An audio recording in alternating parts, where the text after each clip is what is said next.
श्री अकाल। पंजाबी दुनिया टीवी देख रहे दर्शकों का स्वागत है। आओ देखते हैं अज ਦੀਆਂ खास खबरां। ਸ਼੍ਰੋਮਣੀ ਗੁਰਦੁਆਰਾ ਪ੍ਰਬੰਧਕ ਕਮੇਟੀ ਜਿਹੜੀ 1920 ਦੇ ਵਿੱਚ ਹੋਂਦ ਚਾਹੁੰਦੀ ਹੈ ਤੇ ਜਿਸ ਸ਼੍ਰੋਮਣੀ ਗੁਰਦੁਆਰਾ ਪ੍ਰਬੰਧਕ ਕਮੇਟੀ ਦੇ ਨਾਲ ਹੋਂਦ ਚਾਉਣ ਦੇ ਨਾਲ ਕਹਿੰਦਾ ਮਤਲਬ ਉਹ ਕਮੇਟੀ ਉਹ ਸੰਸਥਾ ਆ ਜਿਹੜੇ ਸਾਰੇ ਸਿੱਖ ਲੋਕਾਂ ਦੀ ਫੀਲਿੰਗਸ ਦੀ ਸ਼ਮੂਲੀਅਤ ਕਰਦੀ ਹੈ। ਸਿੱਖ ਲੋਕਾਂ ਦੀ ਸ਼ਮੂਲੀਅਤ ਕਰਨ ਵਾਲੀ ਇੱਕੋ ਇੱਕ ਆਜ਼ਾਦ ਸੰਸਥਾ ਜਿਹਨੂੰ ਪਬਲਿਕਲੀ ਮੰਨਿਆ ਜਾਂਦਾ ਤੇ इस गल नूं बार-बार स्पष्ट करन तो बाद एक बारी फिर असी मीडिया के सामने इस गल नूं रखना चाहुंदे हां कि जिस नूं एक आज़ाद संस्था वजों लिया जाता है वो आज़ाद संस्था नहीं है, क्योंकि कल जिहड़ी श्रोमणी अकाली दल की एक लेटेस्ट डिवेलपमेंट हुंदी है कि गोबिंद सिंह जी लौंगोवाल जिन्हां नूं थोड़ा टाइम पहला SGPC के प्रधान लाया जाता तो कल ही उन्होंने अपनी पोलिटिकल पार्टी श्रोमणी अकाली दल दे विच कोर कमेटी के मैंबर वजों लिया जाता है। इट मीनस बिल्ली एक बार फिर थैले चों बाहर आ गई, एक बार फिर स्पष्ट कर दिता कि श्रोमणी कमेटी आज़ाद नहीं आ, वो पूरी तरह दे नाल बादल परिवार के हत्थां दे विच चल रही है। तो इत्थे ना सिर्फ साडे भारत के संविधान की उलंघना की है, तौहीन की है, मैं कह रही हाँ जी बिल्कुल खिंच के जड़ा निशाना साडे सिख लोगों के हिरदियां ते लोगों दियां फीलिंग्स ते मारिया इस वेले श्रोमणी अकाली दल। क्योंकि जिस संस्था नूं जे मैनूं दूसरे शब्दों च भी गल करा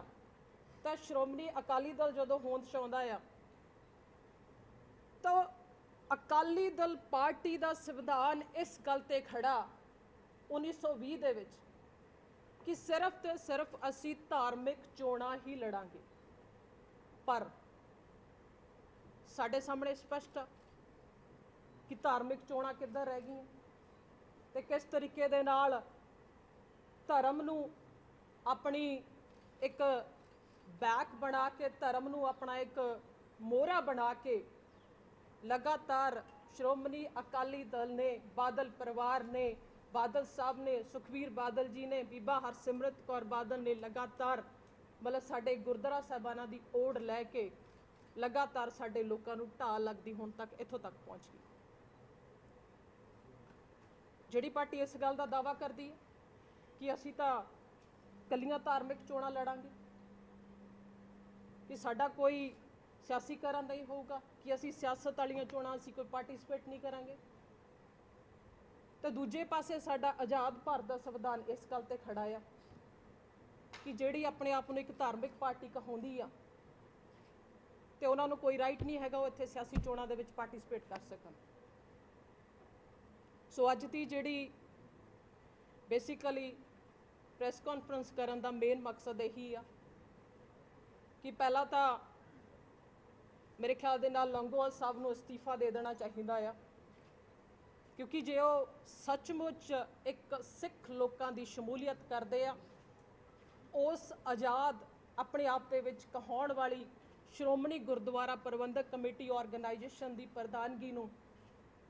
रखना चाहते हैं। दूसरे पासे बादल साहब, सुखबीर बादल जी ते बीबा हरसिमरत कौर बादल इस गल का स्पष्टीकरण दे देन, क्लीयर कर देन कि उन्हां दी पार्टी धार्मिक पार्टी आ श्रोमणी अकाली दल जां टोटली धर्म निरपक्ष। तीसरा मैं इलैक्शन कमिशन नूं भी इस गल की गुजारिश करूँगी कि मेरे ख्याल नाल हुण एक्शन बनदा आ कि श्रोमणी अकाली दल मानता खत्म करन दा टाइम आ गया। श्रोमणी अकाली दल नूं सियासी जिहड़ी पार्टी अपने आप नूं कहाउंदी आ ਉਹਦੀ मानता रद्द करन दा टाइम आ गया, नहीं तो बादल साहब, हरसिमरत कौर बादल जी इस मीडिया के अगे आके स्पष्टीकरण देण जिहड़े लंबे समय तो इस धर्म नूं अपना सारा ताना बाना बना के लोकां दीयां फीलिंग्स दे नाल बार बार खिलवाड़ करदे आ रहे। बहुत सारियां इहदियां एग्जाम्पल्स ने, बहुत सारियां इहदियां इहो जिहियां एग्जाम्पल्स ने। इत्थों तक भी आ कि मैनूं याद आ जो 2014 की इलैक्शन होंदी है तलवंडी साबो ते, उस बाय इलैक्शन दे विच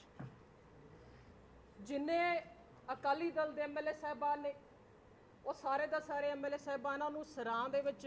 ਰਹਿਣ ਲਈ ਜਗ੍ਹਾ ਮਿਲਦੀ ਹੈ। ਅੱਛਾ, ਬਾਈ ਇਲੈਕਸ਼ਨ ਦਾ ਟਾਈਮ ਚੱਲ ਰਿਹਾ ਤੇ ਸ਼੍ਰੋਮਣੀ ਕਮੇਟੀ ਦੇ ਮੈਂਬਰ ਕੀ ਕਰ ਰਹੇ ਨੇ, ਜਿਹੜੇ ਗੁਰਦੁਆਰਾ ਸਾਹਿਬਾਨਾਂ 'ਚ ਜਿੱਥੇ ਲੋਕ ਆਪਣੀ ਸ਼ਰਧਾ ਭਾਵਨਾਵਾਂ ਦੇ ਨਾਲ ਮੱਥਾ ਟੇਕਦੇ ਆ, ਜਿੱਥੇ ਲੰਗਰ ਦੇ ਵਿੱਚ ਆਪਣਾ ਹਿੱਸਾ ਪਾਉਂਦੇ ਆ, ਜਿੱਥੇ ਰਸਤ ਦੇ ਕੇ ਆਉਂਦੇ ਆ, ਉਹ ਸਾਰਾ ਘਿਓ, ਸਾਰਾ ਅਨਾਜ, ਸਾਰਾ ਜਿਹੜਾ ਦਾਲਾਂ ਨੇ, ਕਹਿੰਦਾ ਮਤਲਬ ਲੰਗਰ,